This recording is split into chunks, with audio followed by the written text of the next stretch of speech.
Mental toughness secrets of unstoppable people. Most people don't break because life is hard.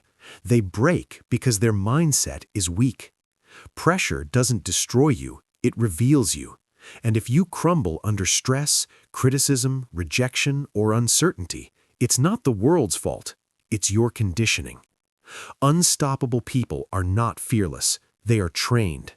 They have installed mental habits that make them calm in chaos, disciplined in discomfort, and relentless in adversity. In this audiobook, you will learn the exact mindset shifts that make ordinary people unbreakable. This is not motivation, this is mental reprogramming. If you apply what you hear, pressure will stop being your enemy and start being your advantage. Let's begin. Chapter 1. Stop waiting to feel ready. Readiness is a myth. Let's say that again. Readiness is a myth created by fear to keep you comfortable. You tell yourself you're preparing. You tell yourself you're researching. You tell yourself you're waiting for the right time. But the truth? You're waiting to feel confident. And confidence is not coming. Because confidence does not arrive before action. It arrives because of action. Action creates clarity. Motion creates confidence. That's the key. Most people reverse the formula. They think, once I feel ready, I'll move. Unstoppable people flip it. I'll move, then I'll become ready. You have a choice. You can wait for a feeling, or you can create momentum. And momentum always beats emotion. Look at the real world. Entrepreneurs who build powerful companies rarely start with certainty.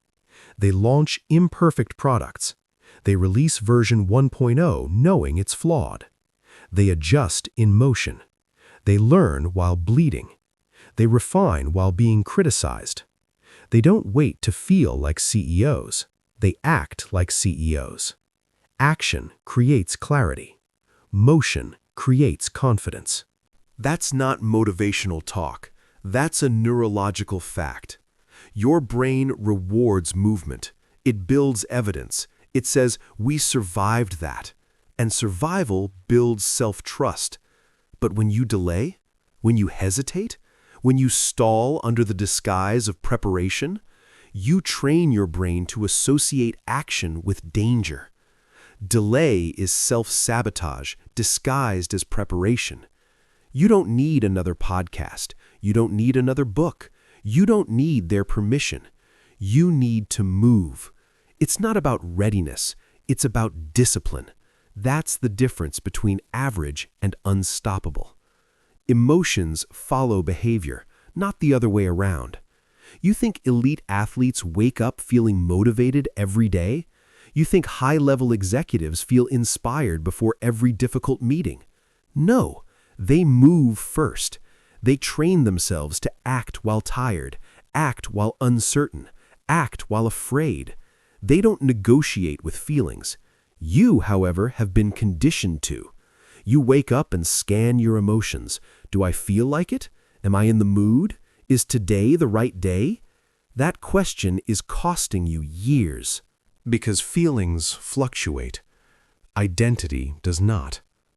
Unstoppable people build identities that don't negotiate. They don't say, I feel nervous. They say, I execute. You have a choice. You can build your life around emotion, or you can build it around standards. And standards don't care how you feel. Action creates clarity. Motion creates confidence. Let's break this down practically. You want to start a business. You've been thinking about it for a year, researching, planning, imagining, talking, but you haven't made the first sale. Why? Because you're waiting to feel certain. Here's what unstoppable people do differently. They set a 48-hour rule. Decision made, action within 48 hours. Not a perfect action, not polished action, visible action. Launch the page, make the call, post the offer, send the proposal.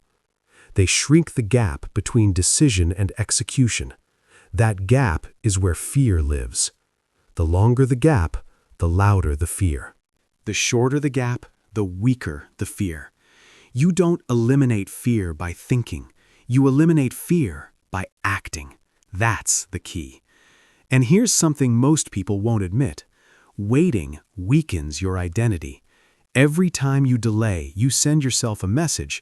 I don't trust myself. I'm not ready. I need more time. And your brain records it. Identity is built on evidence. If you consistently hesitate, your identity becomes, I am someone who almost starts, almost commits, almost executes. That is dangerous, because success does not reward almost, it rewards action. Action creates clarity. Motion creates confidence. You have a choice. You can keep strengthening the identity of hesitation, or you can build the identity of execution. It's not about talent, it's about repetition. Let's talk about fear. Fear is loud before you act, but it is quiet after you begin. Have you ever noticed that? Before the gym, it feels heavy. Once you start, it fades. Before the difficult conversation, your stomach tightens. Once you speak, relief follows. Your brain exaggerates risk in imagination. Reality is almost always smaller than the story. But you'll never discover that if you stay still. Action creates clarity. Motion creates confidence. That's the key. High performers train this deliberately. They don't allow decisions to linger. They use countdowns. 5, 4, 3, 2, 1, move. They send the email before rereading it 12 times. They volunteer before doubt can speak. They hit publish before perfection suffocates progress. You don't need their permission. You need urgency. Because here's the brutal truth. The longer you wait, the heavier it becomes. Unsent messages gain emotional weight. Unstarted projects grow into monsters. Unmade decisions drain mental energy. Inaction is exhausting. You think acting will cost you energy, but hesitation costs more. You carry it all day, in the shower, in traffic, before bed. It whispers, you should be further. And that whisper erodes confidence. You want mental toughness? Start finishing what you start. Start moving when you decide. Shrink the delay. You have a choice. You can be the person who debates internally for weeks or the person who executes within hours. That identity shift changes everything. Now, let's address the lie of perfect timing. There is no perfect time. There is only time you use and time you waste. The market will never be fully stable. Your schedule will never be fully clear. Your skills will never feel fully sufficient. Unstoppable people understand this. They don't wait for certainty. They build certainty through repetition. Think about public speaking. The first time is terrifying. Voice shakes, hands sweat, thoughts scatter. If you wait to feel ready, you'll never step on stage. But if you step on stage repeatedly, something changes. You gather evidence. I survived. I improved. I can handle discomfort. Action creates clarity. Motion creates confidence. It's not about fearlessness. It's about exposure. And exposure builds strength. You don't need to eliminate anxiety to act. You need to act despite anxiety. That's the discipline. And discipline compounds. Here's an exercise. For the next 7 days, implement what I call the immediate execution rule. If a task takes less than 5 minutes, do it instantly. If a decision is made, take one physical step immediately. Not tomorrow, not later, now. This trains your nervous system to associate decisions with motion. It builds speed. Speed builds power, because hesitation kills momentum, and momentum is everything. Action creates clarity. Motion creates confidence. You'll hear that again and again, Because repetition rewires belief. Now understand something deeper. Waiting is often about protecting the ego. If you don't start, you can't fail. If you don't try, you can't be judged. If you don't move, you can pretend you would have succeeded. That illusion is comfortable, but it's poison. You don't need their permission. You don't need guaranteed applause. You need growth, and growth demands exposure. It's not about avoiding embarrassment.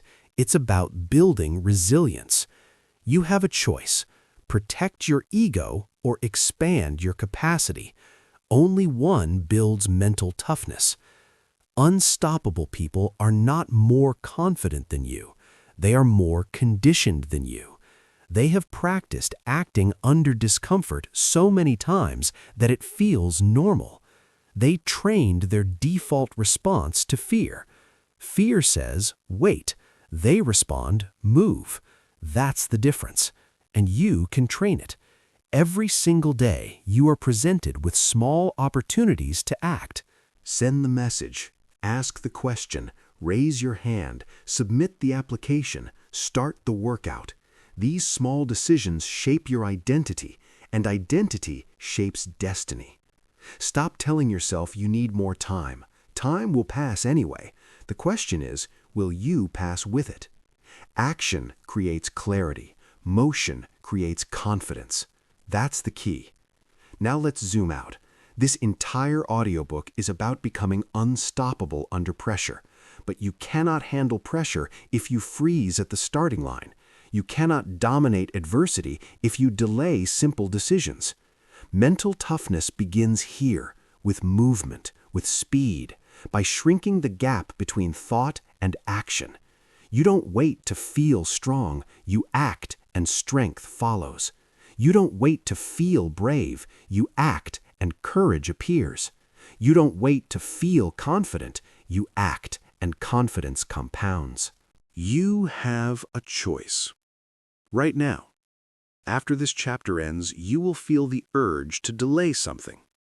Notice it. That hesitation is your training ground.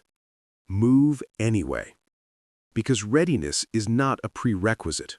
It is a byproduct. Action creates clarity. Motion creates confidence. Master this principle, and you stop living in imagination. You start living in execution. You stop identifying as potential. You start identifying as powerful. You stopped waiting. Good.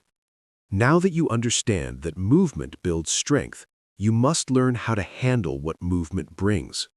Because once you act, pressure increases. And if you don't understand pressure, you'll retreat into hesitation. You've stopped waiting. Now you must learn to embrace intensity. Chapter 2. Make pressure your training partner. Pressure is not punishment. It is preparation. Say it again. Pressure is not punishment. Pressure is preparation. Most people interpret pressure as a threat, a sign they are overwhelmed, a signal to retreat. Unstoppable people interpret it differently. They see pressure as proof of growth. Pressure is privilege. That's the key. You only feel pressure when something matters, when there is responsibility, when there is expectation, when there is an opportunity. Nobody feels pressure sitting on the sidelines. Pressure is reserved for players. So the question is not, why is this happening to me? The question is, am I willing to grow into this? You have a choice. See pressure as proof you're inadequate, or see pressure as proof you're expanding. Diamonds form under pressure. So does character. But here's the uncomfortable truth. Pressure doesn't build up automatically. It reveals you. If you panic, pressure exposes panic. If you hesitate, pressure exposes hesitation. If you doubt yourself, pressure amplifies doubt. You don't rise to the occasion, you fall to your level of training. That's the key. When chaos hits, you don't suddenly become disciplined. You default to your habits. You default to your conditioning. You default to what you practiced in private. So if you avoid stress daily, if you escape discomfort regularly, if you numb yourself instead of confronting difficulty, then pressure will crush you. Not because you're weak, but because you're untrained. It's not about pressure, it's about preparation. Look at elite athletes. They don't just play the game, they simulate the game. They practice with noise blasting through speakers. They train under fatigue. They rehearse last-second shots again and again. Why? Because stress exposure builds emotional immunity. That's science. The more you experience controlled stress, the less reactive you become under real stress. Soldiers run drills in extreme conditions. CEOs rehearse crisis scenarios. Pilots train in flight simulators where engines fail mid-air. They don't wait for disaster to learn composure. They train composure. Pressure is privilege. You have a choice. Avoid stress now and amplify anxiety later, or embrace stress now and build strength later. Avoidance increases anxiety. Exposure reduces it. That's the key. Every time you avoid a difficult conversation, your fear grows. Every time you delay a bold move, your anxiety compounds. Every time you step back from pressure, your tolerance shrinks. You train yourself to be fragile, and fragility collapses under weight. Unstoppable people do the opposite. They lean in. They volunteer for responsibility. They choose the harder option. They put themselves in rooms that intimidate them, not to prove anything, but to adapt. It's not about ego, it's about discipline. Now, let's make this practical. You want to handle pressure better? Start by increasing your daily exposure to controlled discomfort. Wake up earlier than you want to. Finish workouts when you want to quit. Speak up when your voice shakes. Take cold showers. Set deadlines that scare you. These are micro-stressors. They condition your nervous system.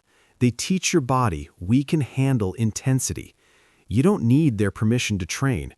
You don't need applause to grow. You need repetition. Pressure is privilege. Say it until you believe it. Now, understand something deeper. Your brain is wired for survival, not dominance. When pressure hits, your body floods with adrenaline and cortisol. Heart rate rises, breathing shortens, thoughts accelerate. If you are unfamiliar with that sensation, you interpret it as danger. But if you've trained in that state, you interpret it as readiness. Same biology, different meaning. That's the key. Meaning determines performance.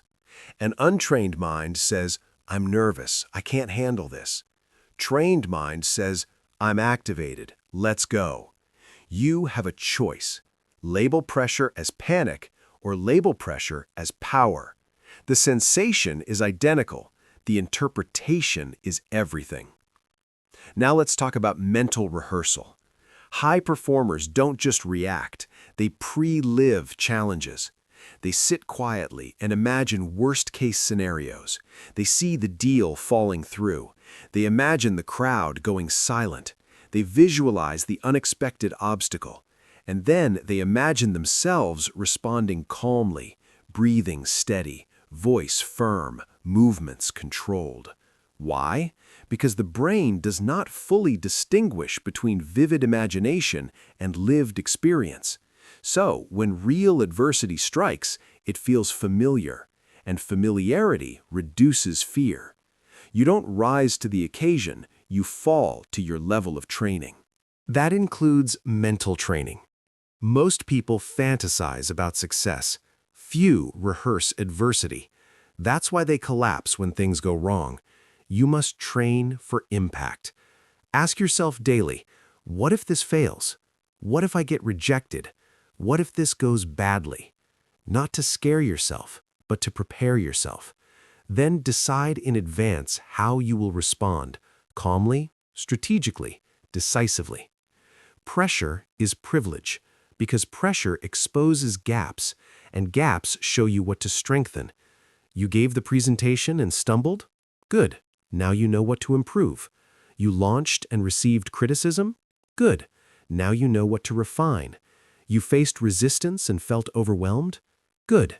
Now you know your threshold. It's not about embarrassment. It's about expansion. You have a choice. Interpret struggle as humiliation, or interpret struggle as feedback. That's the key. Let's address another lie. I work best under pressure.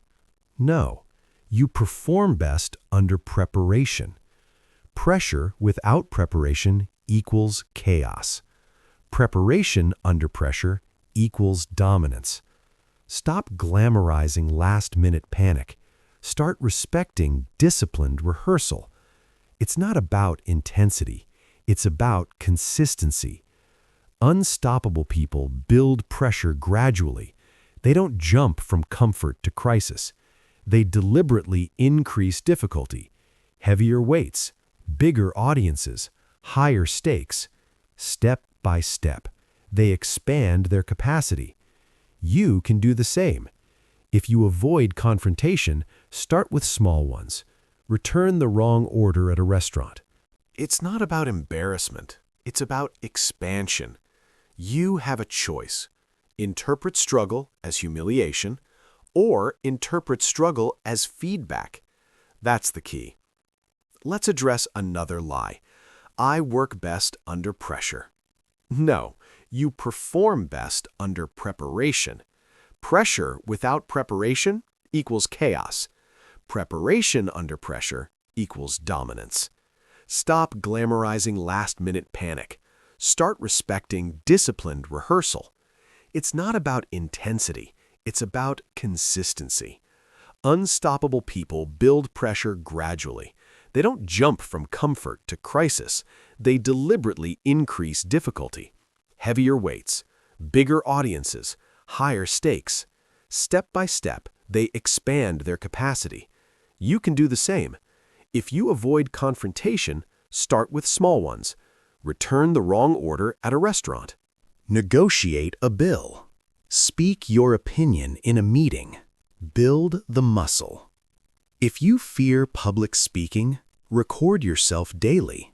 Post short videos. Train visibility. If you fear failure, set measurable challenges weekly. Expose yourself to possible rejection. That's how you build immunity. Avoidance shrinks your world. Exposure expands it. Pressure is privilege. Now let's talk about composure. When others panic, you must stabilize. That's leadership. And leadership is emotional regulation under stress. The strongest person in the room is the calmest one, not the loudest, not the most aggressive, the calmest. Calm is trained. Slow your breathing under tension. Inhale for 4 seconds. Hold 4 seconds. Exhale 6 seconds. Do it when your heart races. Train your nervous system to downshift. Practice this daily, not only in a crisis, because again, you don't rise to the occasion, you fall to your level of training. That's the key. Pressure reveals preparation. If you crumble, don't complain. Train. If you panic, don't blame. Prepare. You don't need their permission to grow stronger. You need responsibility. Now understand this. The goal is not to eliminate pressure from your life. The goal is to increase your capacity for it. Small goals create small pressure. Small pressure creates small growth. Big goals create big pressure. Big pressure creates big transformation. You have a choice. Chase comfort and remain fragile, or chase growth and become formidable. It's not about stress, it's about strength. Unstoppable people are not less stressed, they are more conditioned. They have expanded their window of tolerance. What overwhelms others activates them. What intimidates others sharpens them, because they trained there. Pressure is privilege. Let that rewire you. The next time your chest tightens before a big moment, smile. This is training. The next time responsibility feels heavy, stand taller. This is expansion. The next time expectations rise, accept them. This is leadership. You asked for growth. Growth requires weight, and weight builds muscle, both physical and mental. You cannot become unstoppable by running from intensity. You become unstoppable by absorbing it, by using it, by converting it. You have a choice: be crushed by pressure or be carved by it. That's the key. And here's the final truth of this chapter: pressure will never disappear. As you level up, it multiplies. More visibility, more responsibility, more expectation. If you cannot handle pressure at this level, you will sabotage the next. So don't pray for lighter loads, build a stronger mind. Don't ask for less responsibility, increase your resilience. Because mental toughness is not built in comfort, it is forged under controlled stress. You stopped waiting in the last chapter, you started moving. Now you understand that movement creates pressure. Good, because pressure, when embraced, transforms you. But to sustain that transformation, you must detach from something even more dangerous than fear: the obsession with outcomes. You can handle pressure. Now you must learn where to anchor your focus. Chapter 3. Detach from outcomes, attach to standards. Outcomes are external. Standards are internal. That distinction will change your life. Most people wake up obsessed with results: the promotion, the money, the followers, the applause, the validation. They measure their worth by what happens. Unstoppable people measure their worth by how they show up. Standards over feelings. That's the key. You cannot control results. You can influence them, but you cannot control them. You cannot control how people respond. You cannot control market conditions. You cannot control timing. You cannot control luck. But you can control effort. You can control preparation. You can control discipline. You have a choice. Attach your peace to outcomes, or attach your identity to standards. One creates anxiety. The other creates power. Standards over feelings. Say it until it replaces your old programming. Here is the trap of outcome obsession. When you focus only on results, your emotions become unstable. If the result is good, you feel worthy. If the result is bad, you feel defeated. Your confidence becomes fragile. It rises and falls based on circumstances. That is a weakness. Not because you lack ability, but because you lack an anchor. It's not about outcomes, it's about discipline. Let's take an example.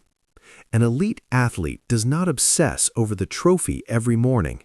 They obsess over training, reps, form, recovery, sleep, diet. They focus on controllables.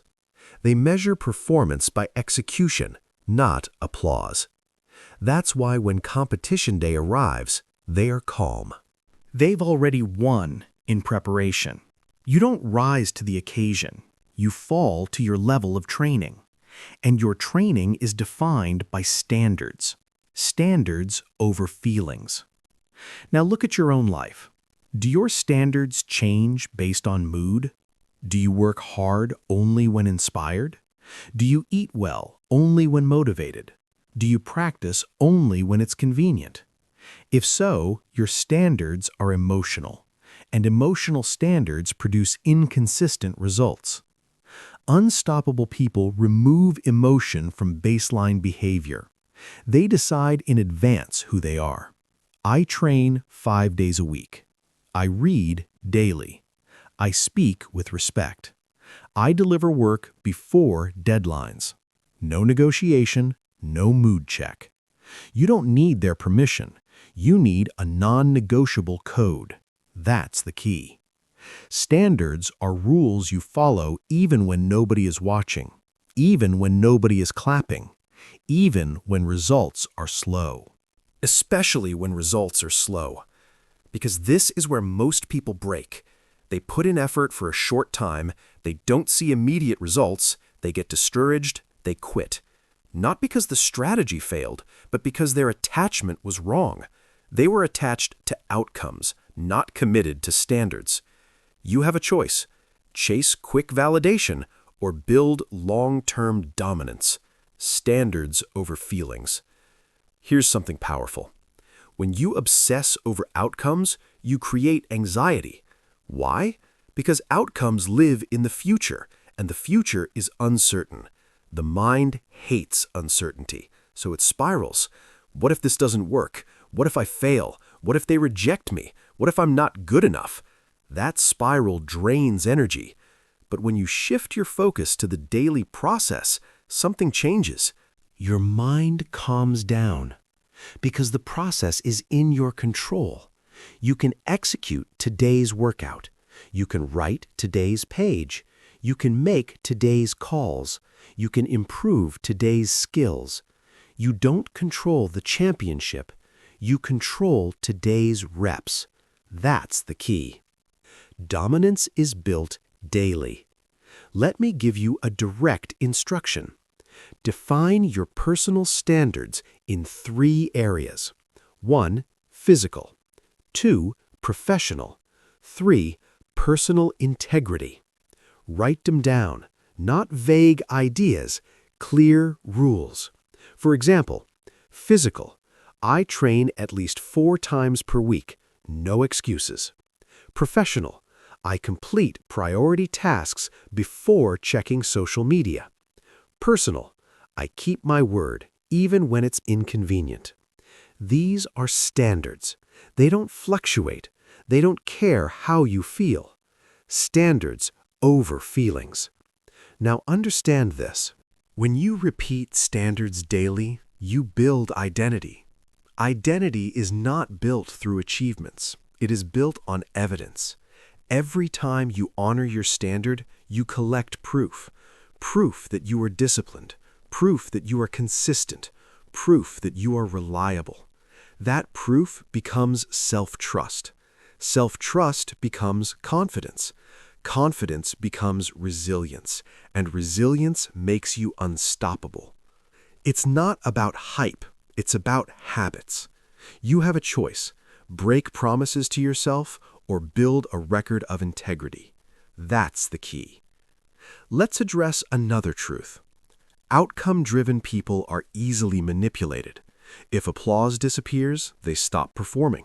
If money slows down, they lose motivation. If recognition fades, they doubt themselves, because their fuel source is external. Unstoppable people generate internal fuel. They don't work for applause, they work because they align with their standards. They don't need constant validation. They need alignment. You don't need their permission. You need internal approval. Now imagine this scenario. You start a business. You give it everything for 6 months. The results are modest. Revenue is slow. Growth is gradual. Outcome-focused mindset says, this isn't working. I'm behind. Maybe I'm not cut out for this. Standards-focused mindset says, did I execute my daily non-negotiables? Did I improve my skill? Did I keep my promises? If the answer is yes, you continue, because standards guarantee long-term return. Outcomes fluctuate. Standards compound. That's the key. You cannot control when the breakthrough comes, but you can control whether you are prepared when it does. And preparation is standards repeated daily. Standards over feelings. Let's go deeper. Many people confuse high expectations with high standards. They are not the same. Expectations are attached to outcomes. Standards are attached to behavior. Expectations say, I should be earning this much by now. Standards say, I will execute at this level regardless of earnings. Expectations create entitlement. Standards create excellence. You have a choice. Live in expectation or live in execution. Now here's a dangerous pattern. You hit a goal. You celebrate. Then you relax your standards. You tell yourself you deserve a break. Your discipline softens. Your habits slip. You regress. Why? Because your behavior was tied to the outcome. Once the outcome arrived, the urgency disappeared. Unstoppable people don't lower standards after success. They raise them. They understand something critical. Results are temporary. Identity is permanent. An identity is shaped by daily discipline. It's not about success. It's about sustainability. Standards over feelings. If you feel tired, the standard remains. If you feel unmotivated, the standard remains. If you feel discouraged, the standard remains. Because standards are not emotional. They are structural. Structure creates freedom. Structure creates stability. Structure creates power. You want mental toughness? Stop negotiating with yourself. Stop asking, do I feel like it? Start declaring, this is what I do. That's the key. Here's a practical system. At the end of every day, ask yourself 3 questions. Did I honor my standards today? Where did I compromise? How will I correct it tomorrow? No self-hate. No drama, just accountability. Because accountability builds strength. Excuses build weakness. You have a choice. Protect your ego or sharpen your edge. Now let's connect this back to pressure. When you are attached to outcomes, pressure feels overwhelming because everything feels at stake. Your identity, your worth, your future. But when you are attached to standards, pressure feels different. It becomes an opportunity to execute. You don't think, I must win. You think, I will perform at my standard. That shift changes everything. It stabilizes your emotions. It centers your focus. It removes desperation. Desperation repels success. Discipline attracts it. It's not about fear. It's about focus. And focus lives in the process. Standards over feelings. Remember this. You cannot control whether people recognize your effort. You cannot control timing. You cannot control every outcome. But you can control who you are becoming. That is ultimate power. When your standards don't change based on mood, your life changes regardless of circumstances. Read that again. When your standards don't change based on mood, your life changes regardless of circumstances. That's the key. So detach from outcomes. Detach from applause. Detach from timelines. Attach to discipline. Attach to preparation. Attach to execution. You don't need their permission to raise your standards. You need courage to enforce them. And once you do, something remarkable happens. Anxiety decreases. Clarity increases. Confidence stabilizes. Because you know, no matter what happens, you showed up fully. That's mental toughness. That's how you become unstoppable. You stopped waiting. You embraced pressure. Now you've anchored yourself to standards. But another weakness destroys standards faster than failure ever could. The need for validation. You can have strong standards, but if you still crave approval, you will bend them under social pressure. So now it's time to remove that weakness. Chapter 4. Kill the need for validation. The need for validation is a silent weakness. It looks harmless. It feels human, but it will quietly destroy your discipline. You can have goals, you can have standards, you can have ambition. But if you still crave approval, you will bend under pressure. Respect over approval. That's the key. Most people don't make decisions based on principles. They make decisions based on perception. How will this look? What will they think? Will they approve? That mindset creates hesitation. That mindset creates compromise. That mindset creates weakness. You have a choice. Be guided by principles or be controlled by praise. Approval feels good, but it is addictive, and addiction makes you manipulable. The more you need applause, the easier you are controlled. That's not philosophy. That's reality. If someone can give you validation, they can take it away. If someone can give you praise, they can withdraw it. And when they do, your confidence collapses because you built it on their opinion. Unstoppable people build confidence in internal alignment. They ask one question: does this align with my standards? Not, will this impress them? Respect over approval. Let's be clear. Approval is emotional. Respect is earned. Approval says, I like you. Respect says, I trust you. Approval is often shallow. Respect is built through consistency. It's not about being liked, it's about being solid. You don't need their permission to stand firm. You need clarity about who you are. That's the key. Now let's talk about how validation weakens decision-making. When you seek approval, you hesitate before acting. You soften your message. You dilute your standards. You avoid necessary conflict. Why? Because you fear rejection. But rejection is not death. It is direction.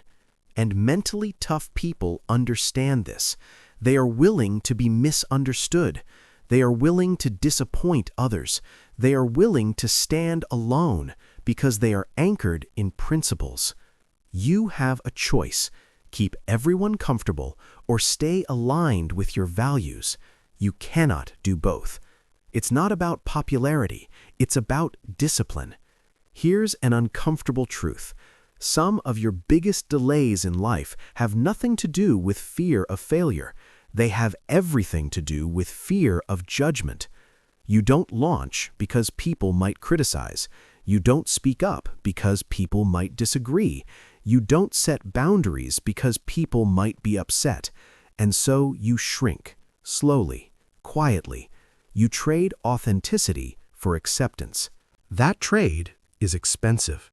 Because every time you betray your own standard for approval, you weaken self-trust. And self-trust is the foundation of mental toughness. Respect over approval. Now let's talk about criticism. Most people treat criticism as an injury. They personalize it. They react emotionally. They defend automatically. They shut down. That is a weakness. Not because criticism feels good, but because they interpret it incorrectly. Criticism is information, not injury. That's the key. There are two types of criticism: constructive and empty noise. Mentally weak people react to both in the same way. Mentally tough people separate them. If the feedback is useful, they extract the lesson. If it is useless, they discard it. No drama, no ego collapse, no emotional spiral. You have a choice: react or analyze. It's not about sensitivity, it's about discipline. Here's a practical method. When criticized, ask 3 questions. 1. Is there truth in this? 2. If yes, what can I improve? 3. If no, why am I giving it power? That's it. No self-pity, no revenge fantasies, just evaluation. Because evaluation builds strength. Emotional reaction builds fragility. Respect over approval. Now, understand something deeper. If you crave validation, you will unconsciously shapeshift. You will adjust your personality depending on the room. With one group, you act ambitious. With another, you downplay your goals. With one crowd, you speak boldly.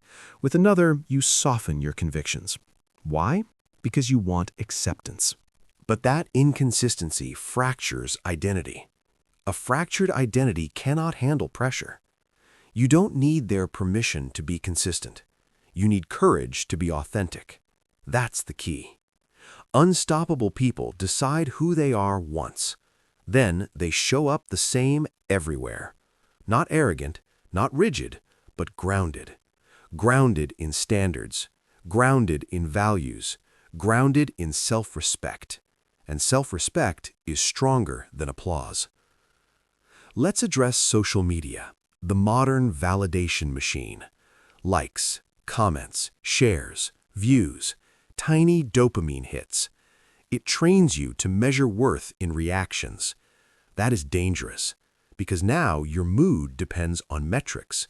Post performs well, you feel powerful. Post underperforms, you feel invisible. That is emotional slavery. You have a choice: create for impact or create for approval. One builds a legacy, the other builds anxiety. It's not about attention, it's about alignment, respect over approval. Now, let's talk about boundaries. People who seek validation struggle to set boundaries. They overcommit. They say yes when they mean no. They tolerate disrespect to avoid confrontation. That behavior destroys standards. Remember Chapter 3, standards over feelings. If someone violates your time and you stay silent for approval, you lowered your standard. If someone disrespects your effort and you laugh it off to avoid tension, you lowered your standard. If someone pressures you to compromise your values and you comply to stay liked, you lowered your standard. Every compromise weakens identity, and identity drives destiny. You don't need their permission to enforce boundaries. You need self-respect. That's the key. Here's a powerful shift. Stop asking, do they like me? Start asking, do I respect myself in this interaction? That question changes everything. Respect over approval. Because when you respect yourself, others eventually do too. And if they don't, you still win, because you kept your integrity. Now, let's confront a fear. What if people reject me? They will. That's reality. Not everyone will understand your growth. Not everyone will support your ambition. Not everyone will agree with your standards. And that's fine. You are not here to be universally accepted. You are here to be internally aligned. You have a choice: dilute yourself to fit in or sharpen yourself to stand out. It's not about being difficult. It's about being disciplined. Unstoppable people accept temporary disapproval for long-term respect. They are willing to endure short-term discomfort. They are willing to have hard conversations. They are willing to say no, because they know something powerful. Freedom begins where approval ends. The more you need applause, the easier you are controlled. Employers control you. Friends control you. Family controls you. Society controls you. Why? Because you fear losing validation. But when you detach from opinions, you become dangerous. Dangerous in a good way. You become independent. You become decisive. You become resilient. Respect over approval. Let's make this practical. For the next 30 days, practice controlled detachment. Speak your honest opinion once per day, respectfully. Set one boundary per week. Say no without over-explaining. Post something meaningful without checking reactions obsessively. And when criticism comes, analyze it calmly. Train this, because detachment is a muscle. And muscles grow through repetition. You don't need their permission to grow stronger. You need consistency. Now, remember the larger theme of this audiobook: mental toughness. You cannot be mentally tough if you are emotionally dependent on approval, because pressure will always include judgment. If judgment destabilizes you, pressure will crush you. But if you are anchored in principles, pressure sharpens you. That's the key. You stopped waiting. You embraced pressure. You are attached to standards. Now you've removed the leash of validation. You are becoming stable. But there is another layer. Even if you no longer need approval, you must learn to stay steady in discomfort. Because pressure without emotional control still leads to collapse. You've detached from opinions. Good. Now it's time to strengthen your endurance. Chapter 5. Train your mind to stay in the fire. Discomfort is not the enemy. It is the gateway. Let's get this clear from the beginning. If you are trying to build a life of strength, resilience, dominance, and impact, discomfort is not optional. It is required. Lean into the burn. That's the key. Most people spend their lives trying to avoid discomfort. They avoid hard conversations. They avoid difficult workouts. They avoid risk. They avoid silence. They avoid criticism. They avoid effort once it stops being exciting. And then they wonder why they feel weak. It's not about comfort. It's about discipline. Growth only happens in voluntary struggle. Not forced struggle, voluntary struggle. That means you choose it. You walk into it. You stay when it gets hard. You have a choice. Escape when it burns or stay when it burns. Only one builds mental toughness. Lean into the burn. Let's talk about what the fire really is. The fire is the moment your mind says, "This is enough." It's the final 5 reps. It's the awkward silence in a difficult conversation. It's the 3rd hour of focused work when your brain wants a distraction.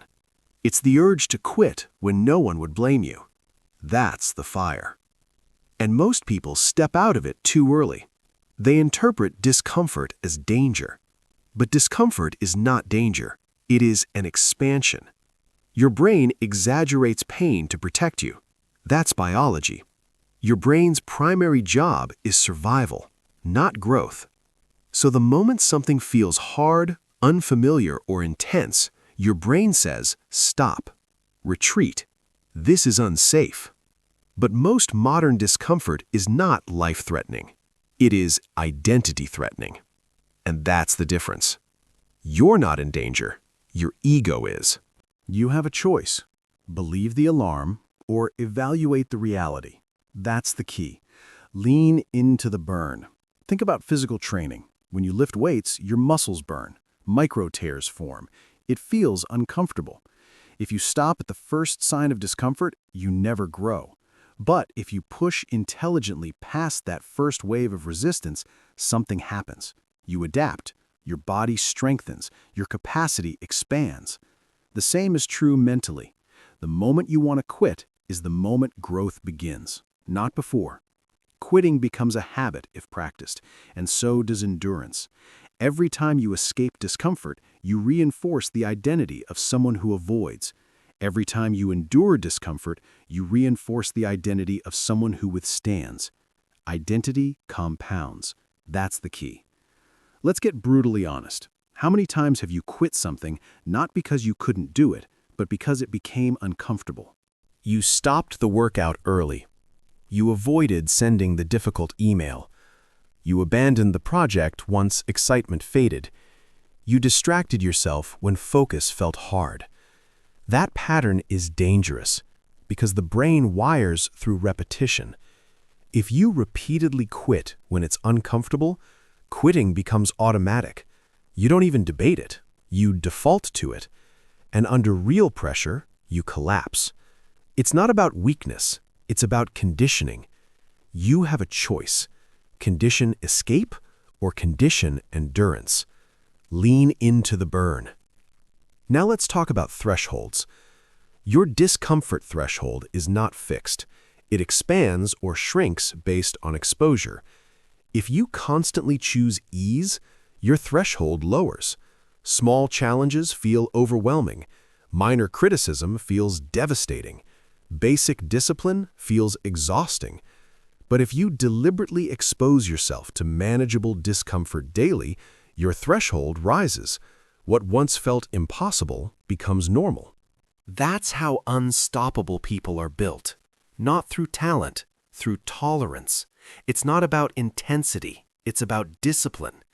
Here's something practical. The next time you feel the urge to quit something productive, pause. Don't quit immediately. Tell yourself 5 more minutes. Just 5. Often, the hardest part is the emotional spike at the beginning of discomfort. If you sit in it, it stabilizes. If you breathe through it, it fades. Your brain was exaggerating.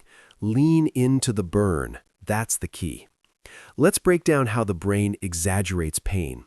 When you encounter discomfort, your amygdala activates. It signals a threat.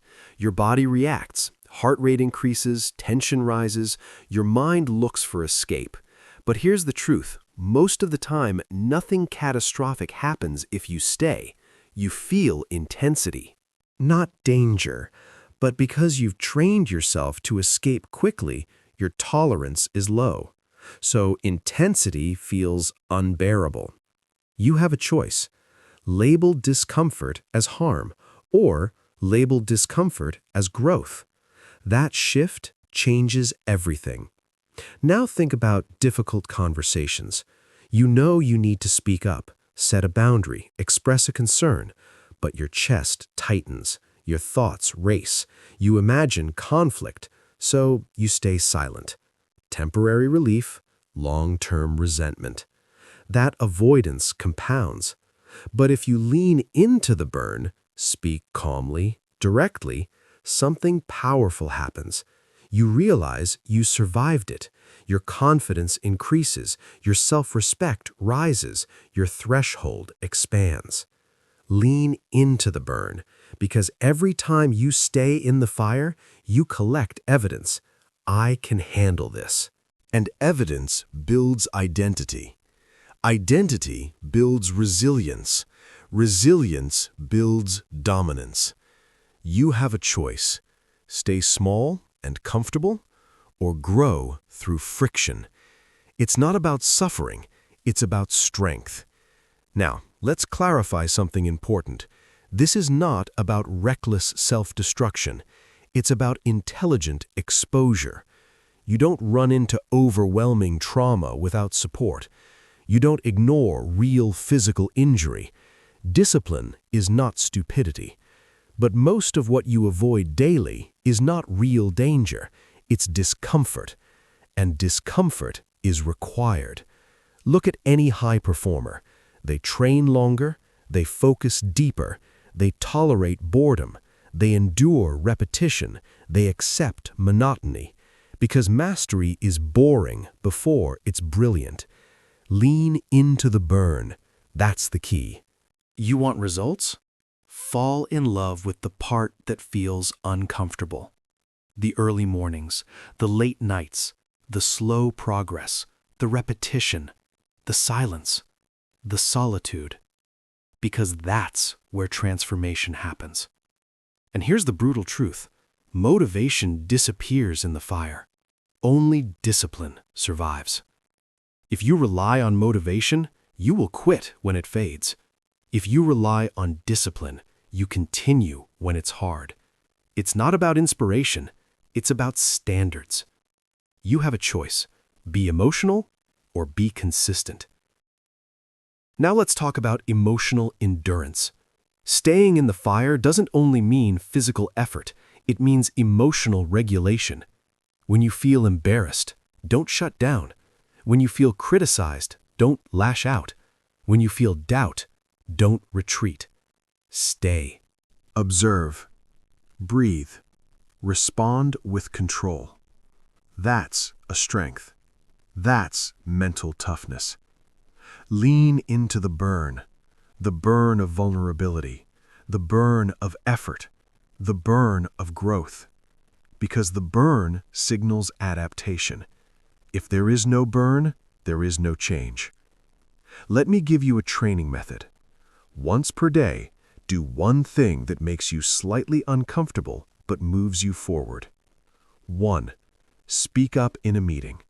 Push 2 extra reps. Study for 30 more minutes. Start the project you've delayed. Have the conversation you've rehearsed in your head. Do it daily. Build tolerance gradually, because thresholds grow step by step. You don't need their permission to become stronger. You need repetition. Now, connect this to the bigger picture. You stopped waiting. You embraced pressure. You detached from outcomes. You killed the need for validation. Now you are training endurance. This is where most people fall apart, because it's easy to start. It's hard to continue. Unstoppable people are defined not by how they begin, but by how long they stay. When others quit, they remain. When others complain, they execute. When others burn out, they adapt. Why? Because they trained their mind to stay in the fire. Lean into the burn. That's the key. Here's the final truth of this chapter. Discomfort never fully disappears. As your bowls grow, so does intensity. New levels bring new fire. If you constantly run from discomfort, you will sabotage your own expansion. But if you build endurance now, you become unshakable later. You have a choice. Live chasing comfort, or live building capacity. Only one leads to freedom. Only one leads to dominance. Only one leads to being unstoppable. You can now act. You can handle pressure. You can detach from outcomes. You can resist validation. You can endure discomfort. But there is one battlefield left, the most important one, your mind. Because if your internal dialogue is weak, it will pull you out of the fire even when your body can handle it. You've strengthened your endurance. Now it's time to strengthen your voice. Chapter 6. Control the internal dialogue. There is a voice in your head. It speaks all day. It comments. It judges. It predicts. It criticizes. It excuses. It exaggerates. And whether you realize it or not, that voice is shaping your life. Your self-talk predicts your ceiling, not your talent, not your resources, not your circumstances. Your self-talk. Speak strength. That's the key. You cannot win externally while losing internally. Read that again. You cannot build discipline in your actions if your thoughts are weak, because behavior follows belief, and belief is built through repetition. Most people never audit their internal dialogue. They let it run unchecked. They let it say things like, "This is too hard. I'm not ready. I always mess this up. I'm just not that kind of person. Why does this always happen to me?" Those language programs. Weak language creates weak behavior. It's not about positivity. It's about precision. You have a choice. Let your mind run wild or train it like a weapon. Speak strength. Now understand this. Your brain believes what you repeat. If you constantly tell yourself something is overwhelming, your body reacts accordingly. Stress increases, focus decreases, avoidance rises. But if you change the language, you change the response. "This is overwhelming" becomes "this is intense and I can handle intense." "I'm bad at this" becomes "I'm learning this." "This is hard" becomes "this is training." That's the key. Replace emotional exaggeration with factual assessment. Your mind loves exaggeration. It says always and never. It says disaster and failure. It turns small setbacks into identity crises. That exaggeration drains power. Discipline requires accuracy. Let's break it down. You miss one workout. Your mind says, "You're so inconsistent." That's an exaggeration. The fact is, you missed one workout. Correct it. Move on. You receive one piece of criticism. Your mind says, "You're not cut out for this." That's an exaggeration. The fact is, one person gave feedback. Evaluate it. Adjust. Continue. It's not about emotion. It's about discipline. Speak strength. Now let's go deeper. Your internal dialogue is either fuel or poison. If you constantly insult yourself internally, you erode confidence. You may appear strong externally, but inside, you're fragile. And fragility cracks under pressure. Remember what we've built so far. You stopped waiting. You embraced pressure. You detached from outcomes. You killed the need for validation. You trained endurance. But if your internal dialogue is still weak, it will sabotage everything. Because the loudest critic you face is not the world. It's you. You have a choice.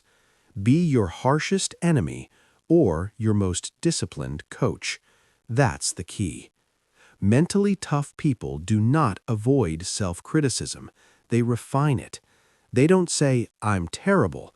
They say, "That performance was below my standard. Here's how I fix it." Specific, calm, objective. They separate behavior from identity. "I failed" becomes "that attempt failed." That shift protects confidence while encouraging growth. Speak strength. Here's a practical exercise. For the next 7 days, monitor your internal dialogue. Not casually, intentionally. Every time you catch a negative exaggeration, pause. Rewrite it in disciplined language. For example, "I can't handle this." Rewrite, "This is uncomfortable, not impossible." "I'm so behind." Rewrite, "I'm not where I want to be yet, but I'm moving." "I always procrastinate." Rewrite, "I delayed today, I will execute now." Short, direct, controlled. That's mental toughness. Because you cannot control every external event, but you can control the meaning you assign to it. And meaning shapes emotion. Emotion shapes action. Action shapes destiny. That's the key. Let's talk about identity statements. The words "I am" are powerful. Whatever follows them, your brain absorbs. If you repeatedly say, "I am anxious," "I am lazy," "I am bad with money," "I am terrible at relationships," you build those traits into identity. Identity drives behavior. Instead, use disciplined identity reinforcement. I am someone who finishes. I am someone who adapts. I am someone who handles pressure, even before it feels fully true. Because repetition builds belief, and belief builds evidence. It's not about delusion, it's about direction. Speak strength. Now understand something critical. Internal dialogue is most dangerous under stress, when you're tired, when you're embarrassed, when you fail. That's when the voice becomes loud, and if untrained, it becomes destructive. This proves I'm not good enough. This is why I shouldn't try. This is too much. That spiral kills momentum. Mentally tough individuals interrupt it immediately.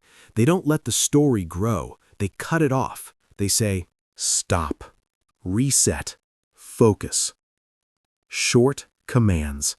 Clear direction. Because in moments of chaos, simplicity wins. You have a choice. Let your mind spiral or steer it. That's the key. Remember Chapter 5, Staying in the Fire. The reason most people leave the fire is not physical pain, it's a mental narrative.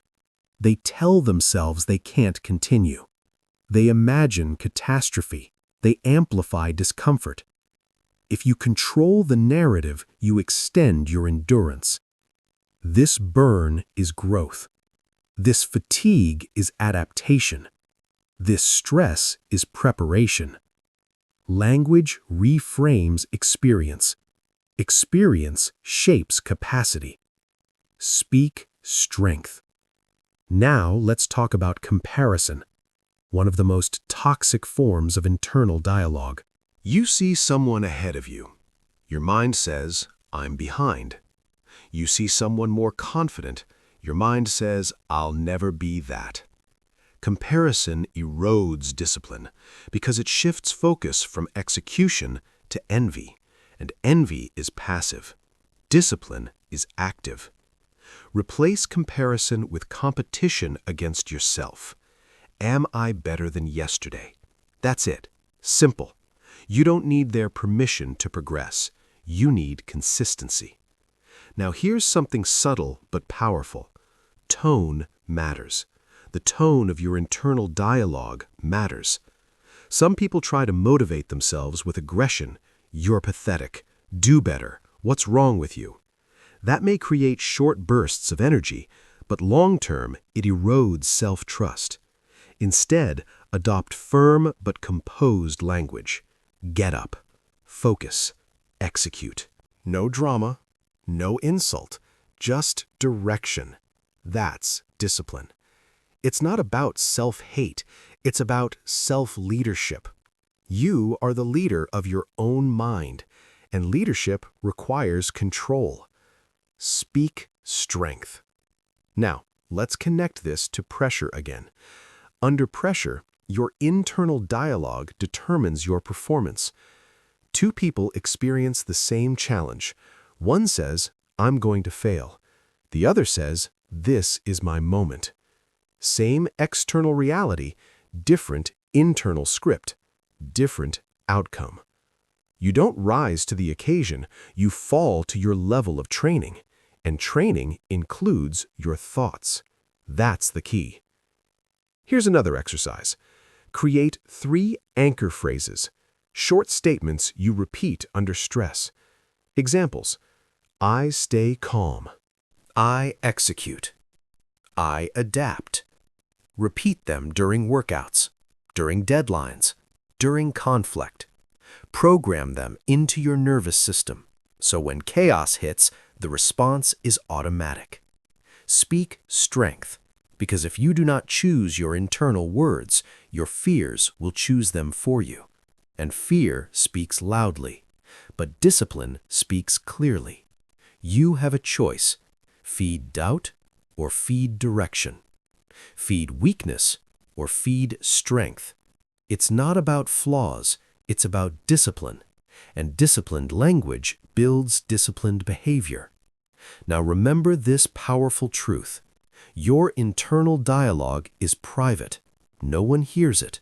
No one applauds it. No one critiques it. That's why it's easy to neglect, but it is the foundation of everything. If your inner voice is strong, you can endure criticism. If your inner voice is steady, you can handle pressure. If your inner voice is disciplined, you can sustain effort. But if your inner voice is chaotic, external stability won't save you. You cannot win externally while losing internally. That's the key. So audit your language. Correct exaggeration. Replace weakness with precision. Turn "this is hard" into "this is training." Turn "I can't" into "I will figure it out." Turn "why me" into "what now?" Short, direct, controlled. Speak strength. You have now built something powerful. You act without waiting. You embrace pressure. You attach to standards. You reject validation. You endure discomfort. You control your internal dialogue. But all of this becomes permanent only when it becomes identity. Not something you try, something you are. You've disciplined your voice. Now it's time to solidify who you are. Chapter 7. Build an identity that doesn't negotiate. Motivation is temporary. Identity is permanent. If you rely on motivation, you will always be negotiating. If you build identity, you eliminate negotiation. That's the key. Most people try to change their behavior without changing who they believe they are. They say, I want to work out more. I want to be more disciplined. I want to stop procrastinating. But underneath those goals is an unchanged identity. They still see themselves as inconsistent. They still see themselves as someone who quits when it's hard. They still see themselves as trying. And behavior always aligns with identity. Identity drives behavior more than motivation ever will. You have a choice: chase temporary inspiration or construct a permanent self-image. It's not about hype, it's about discipline. When you say, I am disciplined, quitting becomes a contradiction. When you say, I am someone who finishes, stopping halfway feels unnatural. When you say, I am calm under pressure, panic feels foreign. Identity creates internal pressure to stay consistent. That internal pressure is powerful. Because now you're not forcing yourself to act. You're simply being who you decided to become. That's the key.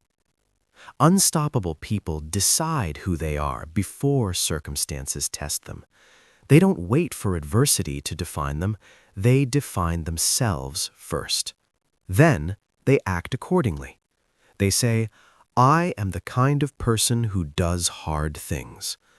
I am the kind of person who keeps my word. I am the kind of person who trains when others sleep. And when temptation appears, they respond automatically, that's not who I am. That phrase is powerful. Say it often. That's not who I am. When you want to quit early, that's not who I am. When you want to avoid responsibility, that's not who I am. When you feel like compromising your standards, that's not who I am. You don't need their permission to reinforce your identity.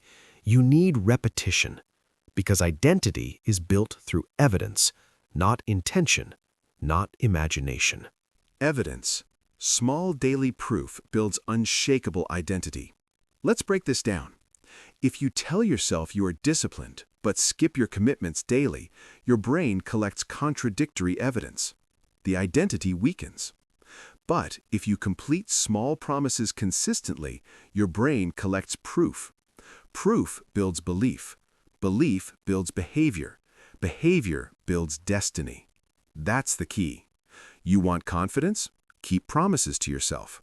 You want resilience? Finish what you start. You want discipline? Act in alignment daily.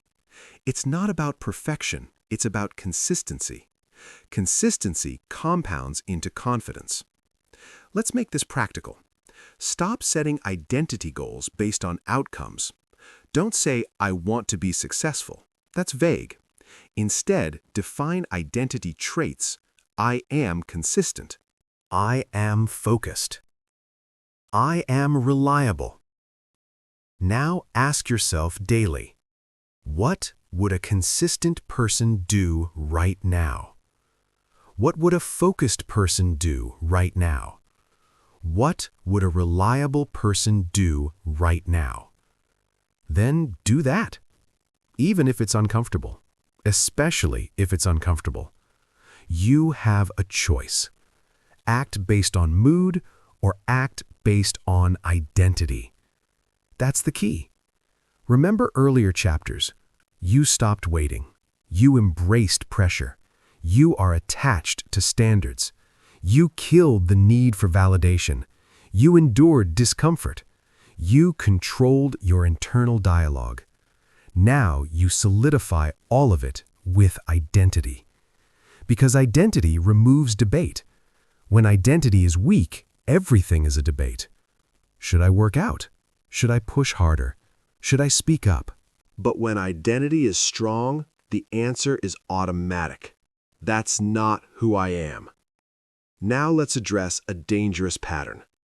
Many people build identity around comfort. I'm just not a morning person. I'm not good under pressure. I'm bad with money. I'm not disciplined. These are not facts. They are repeated decisions. You adopted them. You reinforced them. You can replace them. You have a choice. Defend your limitations or redefine yourself. That's the key. Here's a powerful exercise. Write down 3 limiting identity statements you've repeated in the past. Then rewrite them as disciplined identities. I'm bad at public speaking becomes I am becoming a confident communicator. I'm inconsistent becomes I am building consistency daily. I'm not strong enough becomes I am training strength. Then collect daily proof, tiny wins, small completions. Microdisciplines. Because identity grows through accumulation, not grand gestures. Unstoppable people understand this. They don't wait for a dramatic transformation. They build it through mundane repetition. Daily workouts, daily reading, daily execution, daily self-control. They treat identity like a muscle. It grows under tension. That's the key. Now understand something powerful. Identity protects you under pressure. When stress hits, you revert to who you believe you are. If you believe you are fragile, you collapse.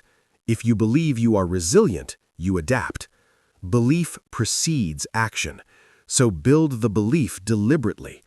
You don't rise to the occasion, you fall to your level of identity, and identity is trained. It's not about flaws, it's about discipline.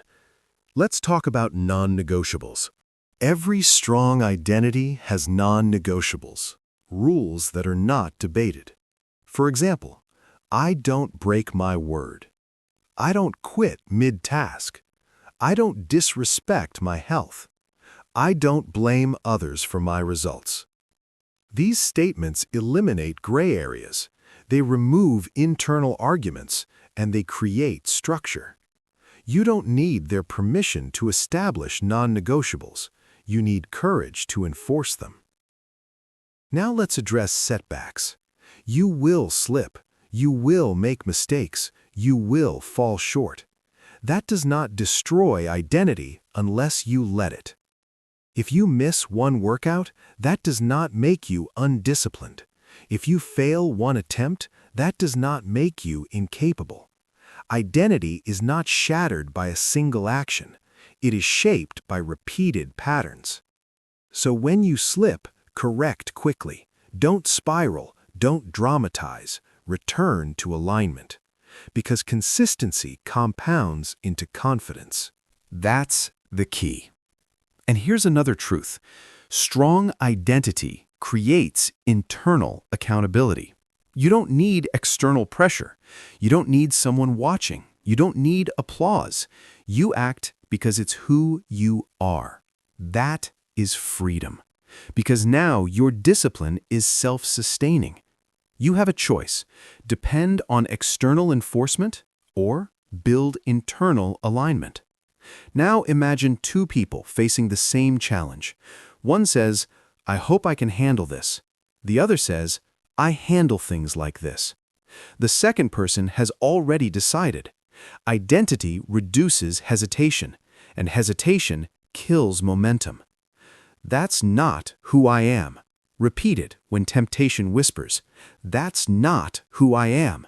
When laziness suggests delay. That's not who I am. When fear suggests retreat. You are not negotiating with your emotions anymore. You are enforcing your identity. That's the key. Let's connect this back to mental toughness. Mental toughness is not about suppressing fear.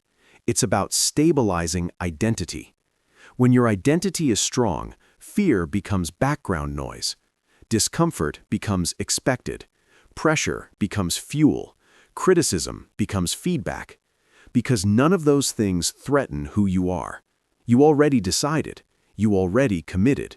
You already built proof. Small daily proof builds an unshakable identity. Now here's the final layer. Identity must be visible in action, not declared in words only. Don't say you are disciplined, show it. Don't say you are resilient, demonstrate it. Don't say you are focused, prove it. Evidence first, confidence second. That's the key. You have now built a foundation that does not negotiate. You act without waiting. You embrace pressure. You attach to standards. You reject validation. You endure discomfort. You control your internal dialogue. And now you have defined who you are. But there is one more refinement required, because even a strong identity can be destabilized by emotional extremes, high highs, low lows, reactivity. If you want to be truly unstoppable, you must master emotional neutrality. You've built identity. Now you must stabilize emotion. Chapter 8. Master Emotional Neutrality. Most people are ruled by emotional weather. Sunny one day, storming the next. High highs, low lows. And they call it passion. It's not passion. It's instability. If your emotions spike with every win and crash with every setback, you are fragile. You are reactive. You are controllable. You have a choice. Stay at the mercy of your emotional swings or master emotional neutrality. That's the key. High highs feel good, but they are dangerous, because the higher the emotional spike, the harder the crash. You celebrate excessively, you relax prematurely, you lose edge. Then when the low comes, and it will, you spiral. That's not a strength, that's volatility. Mentally tough people remain steady, not cold, Not numb. Steady. They win without losing their center. They lose without losing their identity. They stay grounded. Calm is strength. Repeat that. Calm is strength. When you don't overreact, you outlast. That's the key. Look at pressure situations. A missed opportunity, a harsh comment, an unexpected problem. Most people react instantly. They defend, they panic, they lash out, they complain. Reaction is instinctive. Response is deliberate. Respond, don't react. The space between stimulus and response is where dominance lives. That space is power. That space is discipline, and you control that space. You have a choice. React automatically or respond intentionally. That's the key. Your brain is wired for survival. It exaggerates the threat. It amplifies discomfort. It turns minor setbacks into dramatic narratives. A delayed message becomes a rejection. A small mistake becomes a catastrophe. A piece of criticism becomes a personal attack. That's not reality. That's biology. It's not about flaws. It's about discipline. You must discipline your interpretation. When something happens, pause, breathe, name it. This is frustration. This is disappointment. This is pressure. Labeling creates distance. Distance creates control. Control creates power. Calm is strength. Let's be clear. Emotional neutrality does not mean suppressing emotion. Suppression builds pressure. Pressure explodes later. Neutrality means observing emotion without being owned by it. You feel it, you acknowledge it, but you do not obey it. That's the key. Here's a simple rule. No immediate reactions to emotional triggers. Not to texts, not to emails, not to comments, not to conflict. Delay your response, even by minutes, because reaction is impulsive. Response is strategic. You don't need their permission to pause. You don't need their permission to think. You don't owe anyone instant emotion. You owe yourself stability. Calm is strength. Let's talk about success. Yes, success. Because emotional spikes on the positive side are just as dangerous. You close a deal. You hit a goal. You receive praise, and suddenly you relax. You celebrate excessively. You lose hunger. That emotional high weakens discipline. You become addicted to applause. We killed validation earlier. Now we kill emotional dependence on victory. Win, nod, return to work. Lose, adjust, return to work. That's neutrality. That's power. That's the key. The strongest people are hard to read, not because they are hiding, but because they are steady. Bad news doesn't shake them. Good news doesn't inflate them.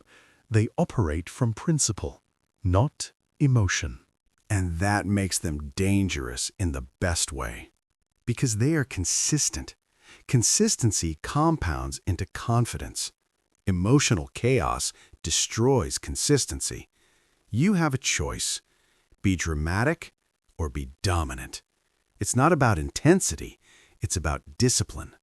Let's get practical. Here are 3 disciplines to build emotional neutrality. First, control your breathing. Your breath is the remote control to your nervous system.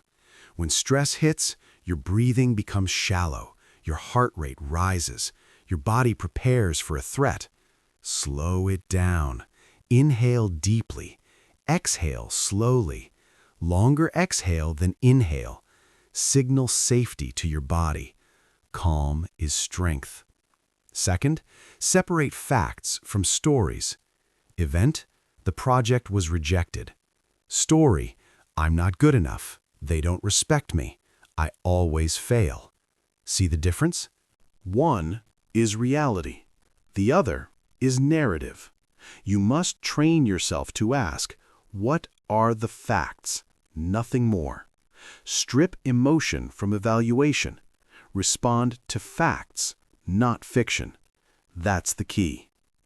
Third, create response rules. For example, I do not raise my voice. I do not send emotional messages. I do not make decisions while angry. Non-negotiables create stability. You don't decide in the moment, you decided in advance. That's discipline. It's not about flaws, it's about discipline. Now let's address something deeper. Why do people overreact? Ego, insecurity, attachment. When your identity is fragile, every comment feels like a threat. When your ego is inflated, every disagreement feels like disrespect. When you're attached to outcomes, every delay feels like a disaster. But if your identity is solid, as we built in the last chapter, emotion loses leverage. You already know who you are, so criticism doesn't define you. Loss doesn't break you. Delay doesn't shake you. Calm is strength. And here's the hidden advantage. When you stay calm while others react, you gain control of the room. In negotiations, in conflict, in crisis, the calm person leads. The reactive person follows emotion. That space between stimulus and response, that's where leadership lives. That's where dominance lives. That's where power lives. You have a choice: chase emotional release or cultivate emotional control. Now let's talk about triggers. Everyone has them. Tone of voice, disrespect, being ignored, being challenged. Identify yours. Write them down. Awareness precedes control. If you don't know your triggers, they will control you. When a trigger appears, say internally, pause. Just that. Pause. Create space. Then choose your response. That microsecond of awareness changes outcomes. That's the key. Emotional neutrality also protects your long-term goals. A single emotional reaction can destroy years of work. One reckless message, one angry decision, one impulsive choice. Control is protection. Calm is strength. And here's another truth. The world is designed to provoke you. Social media, news cycles, outrage culture. Everything is engineered for reaction. clicks thrive on emotion, but you are not a puppet. You have a choice. Engage in every emotional battle or stay focused on your mission. You don't need their permission to disengage. Silence is often the strongest move. Neutrality is not weakness. It is a strategic restraint. It says, I am not easily moved, and that is power. Let's connect this to endurance. When you don't overreact, you conserve energy. Emotional spikes drain you, drama drains you, conflict drains you, but steady focus preserves stamina. And when others burn out from emotional chaos, you remain, you outlast. When you don't overreact, you outlast. That's the key. Think about your last overreaction. What did it cost you? Time? Energy? Trust? Reputation? Now imagine you had paused, breathed, responded calmly. What would have changed? Everything. Because outcomes are shaped in moments of emotion. Win the moment, win the outcome. You cannot win externally while losing emotional control internally. Mental toughness is emotional discipline. It's not about being robotic. It's about being regulated. You feel anger, but you channel it. You feel excitement, but you ground it. You feel fear, but you assess it. Emotion becomes information, not command. That's the shift. That's the transformation. You have a choice. Let emotion drive behavior or let discipline drive behavior. It's not about passion. It's about discipline. Calm is strength. Say it again. Calm is strength. Now understand this. Emotional neutrality amplifies every previous skill you've built. You wait without anxiety. You endure discomfort without panic. You reject validation without bitterness. You stay in the fire without drama. You control your internal dialogue without exaggeration. You reinforce your identity without ego spikes. Everything stabilizes. Everything strengthens. Because you are no longer volatile. You are grounded. You are steady. You are composed. And composition under pressure is rare. Rare is valuable. Valuable is powerful. That's the key. But we are not done. There is one final discipline that binds all of this together. Because strength without direction is wasted. Control without purpose is empty. You've built patience, resilience, identity, neutrality. Now you must aim it. You must align it with something larger than mood or comfort. You mastered your reactions. Now you must master your direction. Chapter 9. Turn pain into leverage. Pain is coming. Loss, rejection, failure, betrayal, embarrassment. You will not avoid it. You will not outsmart it. You will face it. The question is not, why me? The question is, what is this teaching me? That's the key. Every setback contains instruction. Every mistake carries data. Every failure reveals weakness. Pain is not random. Pain is feedback. But most people waste it. They complain. They blame. They resent. They replay the injustice in their minds. And resentment drains power. Responsibility creates it. Own it all. Say it. Own it all. Not because everything was your fault, but because ownership gives you control. Blame gives your power away. You have a choice. Stay a victim of circumstance or become a student of adversity. That's the key. Let's be clear. Bad things happen. Unfair things happen. People disappoint you. Opportunities disappear. Effort goes unrewarded. That's reality. But your response? That's yours. And that response determines whether pain weakens you or sharpens you. Own it all. When you say, "This ruined me," you surrender. When you say, "This built me," you rise. It's not about flaws. It's about discipline. The discipline to reframe. The discipline to extract the lesson. The discipline to ask better questions. Instead of "Why does this always happen to me?" ask, "What did I miss? What can I improve? How do I make sure this never happens again?" That shift is power. That's the key. Let's talk about resentment. Resentment feels justified. It feels righteous. It feels strong. It's not. Resentment is emotional debt. It keeps you tied to the past. It keeps your energy trapped in what has already happened. And while you're replaying the wound, someone else is building. You have a choice. Carry the pain or convert it. Own it all. Conversion is leverage. Here's how you convert pain into power. Step 1. Extract the lesson. Write it down. Yes, physically write it down. What did this experience expose in me? Lack of preparation? Naivety? Poor boundaries?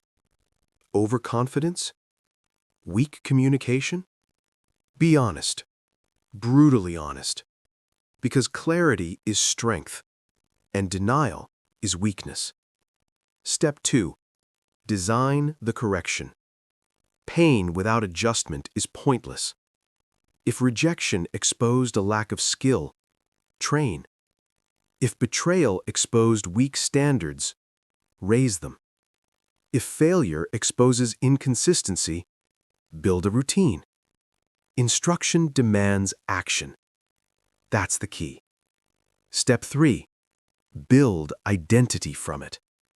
Stop saying, "That broke me." Start saying, "That trained me." Stop saying, "I was traumatized."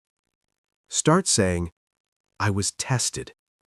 Language shapes leverage. You cannot win externally while losing internally. So change the internal narrative. Own it all.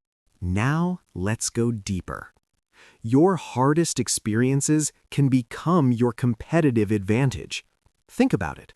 The person who overcame financial struggle understands discipline.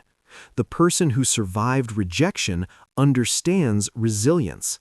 The person who endured failure understands strategy. Comfort doesn't teach, pain does. Discomfort builds capacity. We trained you to stay in the fire. Now you understand why. Because the fire forges strength, but only if you stay conscious inside it. That's the key. There are two types of people in pain. The first asks, "Who do I blame?" The second asks, "Who must I become?" The first stays stuck. The second evolves. You have a choice. Blame outward or build inward. Own it all. Ownership doesn't mean self-hatred. It means self-responsibility. It means saying, even if it wasn't my fault, it is now my responsibility. That statement changes everything, because responsibility creates power. Let's apply this practically. You lost a job. You can say, "They were unfair," or you can say, "How do I become undeniable?" You ended a relationship. You can say, "They wasted my time," or you can say, "What patterns did I ignore?" You failed a goal. You can say, "The timing was wrong," or you can say, "Where did my discipline slip?" It's not about shame, it's about growth. It's not about flaws, it's about discipline. Own it all. Here's a hard truth. Pain reveals your standards, what you tolerate, what you ignore, what do you avoid. If you repeatedly experience the same type of pain, there is a pattern, and patterns are choices repeated unconsciously. Bring them into awareness. That's the key. You don't need their permission to grow from what hurt you. You don't need closure from someone else. You create closure through clarity, through responsibility, through forward motion. Forward motion dissolves bitterness. Action neutralizes resentment. Calm is strength. Responsibility is power. Now, let's talk about trauma. Yes, trauma. Some experiences cut deep. They leave marks. They change you. But change does not have to mean damage. It can mean depth. Trauma becomes transformation when framed correctly. That does not mean pretending it didn't hurt. It means refusing to let it define your ceiling. You have a choice. Let your worst experience become your identity, or let it become your edge. That's the key. Many leaders, creators, and high performers were shaped by adversity, not destroyed by it. They used pain as fuel. Fuel is dangerous without direction, but powerful with discipline. That's why this chapter matters. Without ownership, pain poisons. With ownership, pain sharpens. Own it all. Now let's connect this to leverage. Leverage means advantage. How can your worst moments become advantages? Ask, what did this teach me that others don't know? What strength did this force me to build? What awareness did this give me? That knowledge becomes an edge. That edge becomes confidence. That confidence becomes dominance, but only if you claim it. You have a choice. Stay wounded or become wiser. Stay bitter or become better. That's the key. Here's a discipline to install immediately. After every setback, conduct a personal debrief. No emotion. No drama. Just analysis. What happened? Why? What was in my control? What wasn't? What will I do differently? This turns pain into training. Training builds strength. Strength builds results. Results build confidence, and confidence compounds. Own it all. Remember this. Life is not happening to you. It is responding to you. Your standards, your preparation, your discipline, your decisions. That realization is uncomfortable. Good. Discomfort means growth. Lean into the burn, because leverage lives on the other side of discomfort. That's the key. Stop waiting for an apology. Stop waiting for justice. Stop waiting for understanding. You don't need their permission to move forward. You need responsibility. You need clarity. You need action. Own it all. And here's the final truth. Pain is temporary, but the strength you build from it can be permanent if you harvest it, if you apply it, if you refuse to waste it. Most people waste pain. You won't, because you are building discipline. You are building identity. You are building neutrality. You are building resilience. Now you add leverage. Now your past becomes fuel. Now your scars become strategy. Now your setbacks become stepping stones. That's transformation. You mastered your reactions. You stabilized your emotions. You built an identity that doesn't negotiate. Now you've learned to convert adversity into advantage. But there is one final layer, because leverage without direction scatters energy. Pain converted into strength must be aimed. It must be aligned with something larger than ego.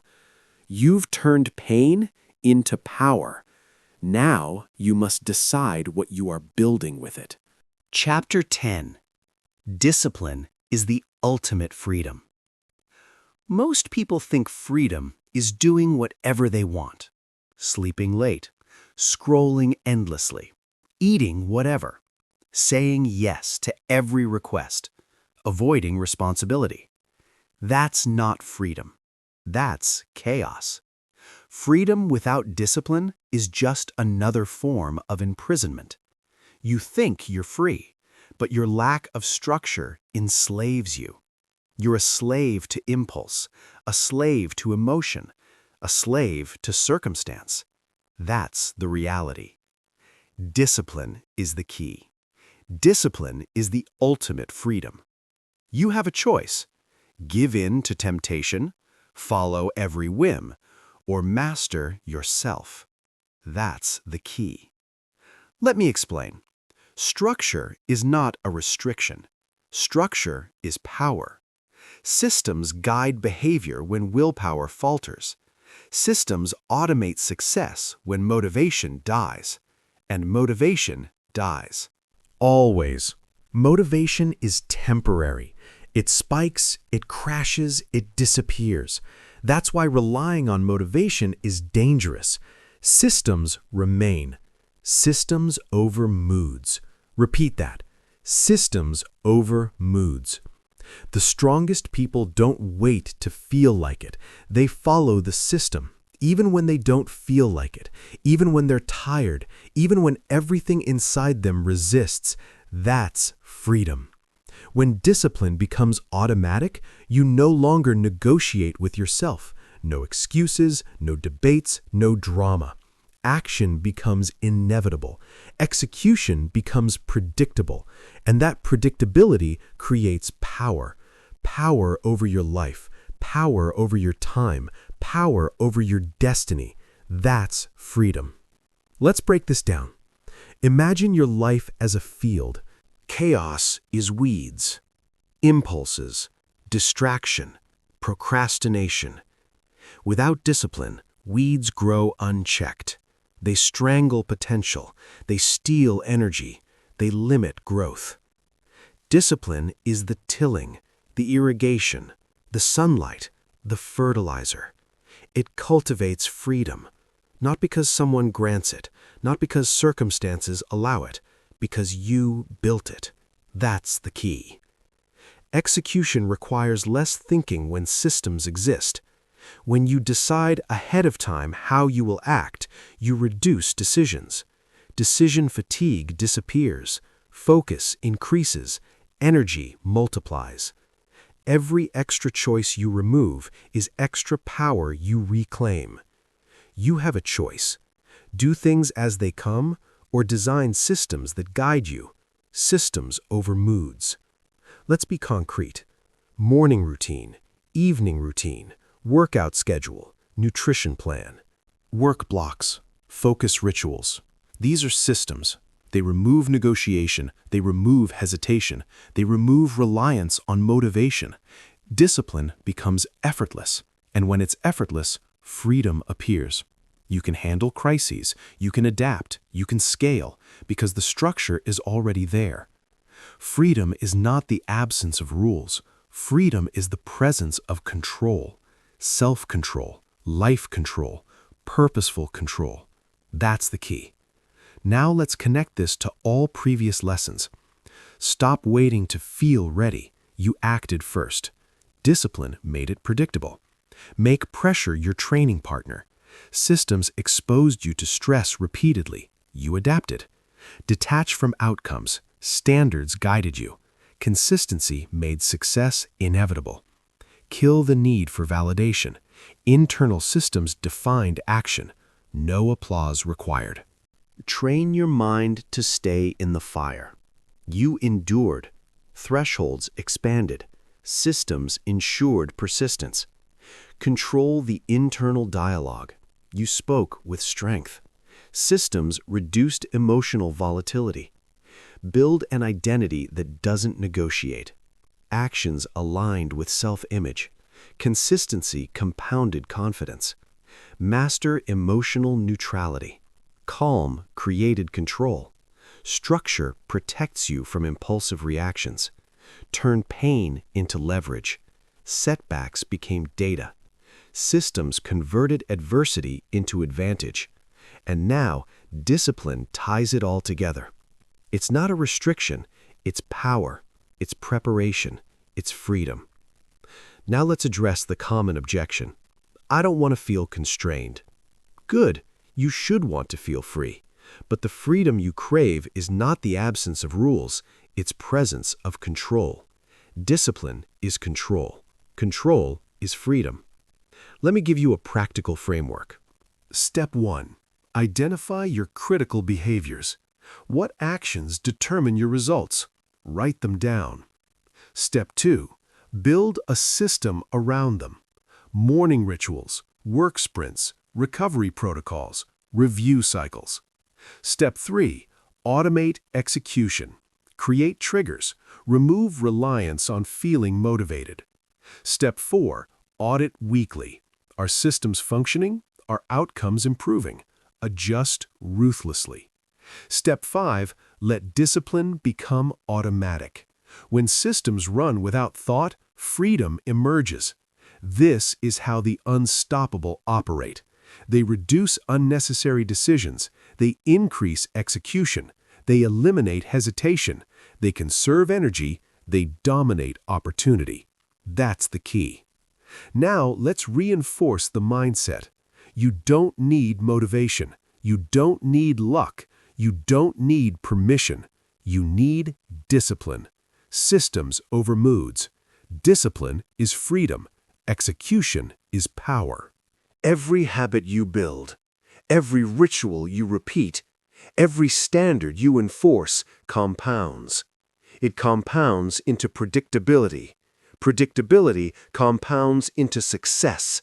Success compounds into freedom. Not just external freedom, internal freedom.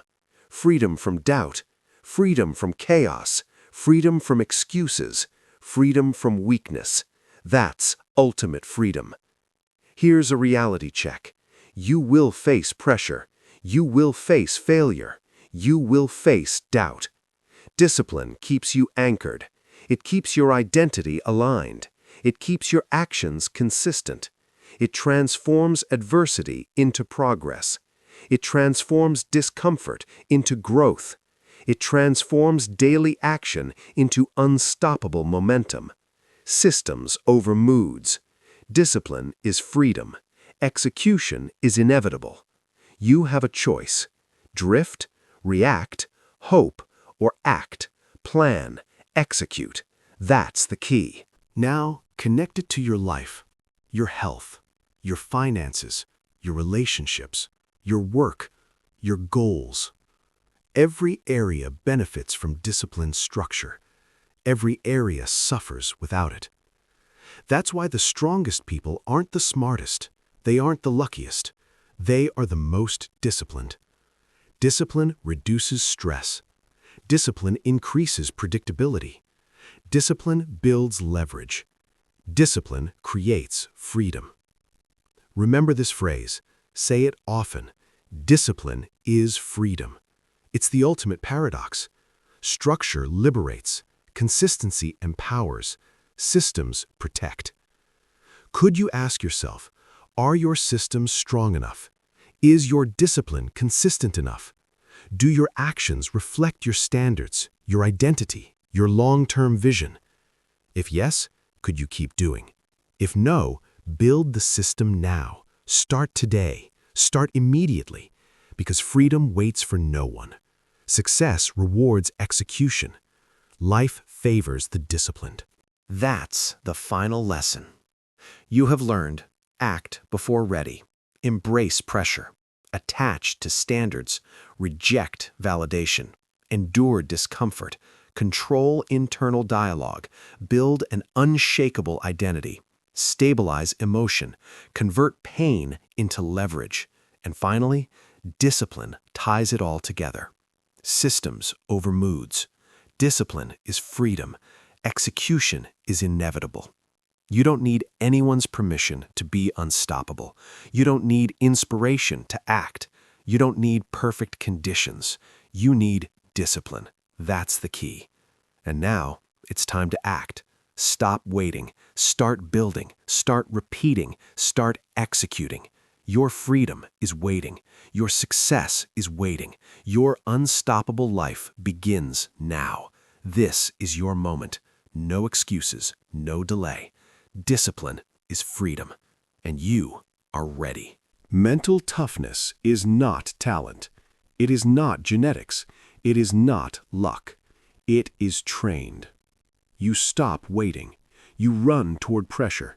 You detach from applause. You stay in discomfort. You control your inner voice. You build an identity that does not negotiate. You remain calm while others panic. You turn pain into power. And you choose discipline over excuses every single day. Unstoppable people are not special. They are consistent. They don't feel stronger than you. They decide stronger than you. Now here is your challenge. For the next 30 days, pick one principle from this audiobook and practice it daily without exception. No debate, no negotiation, no excuses. Because pressure is coming. Adversity is guaranteed. Difficulty is inevitable. The only question is this: when it arrives, will you break or will you prove that you trained? The choice starts now.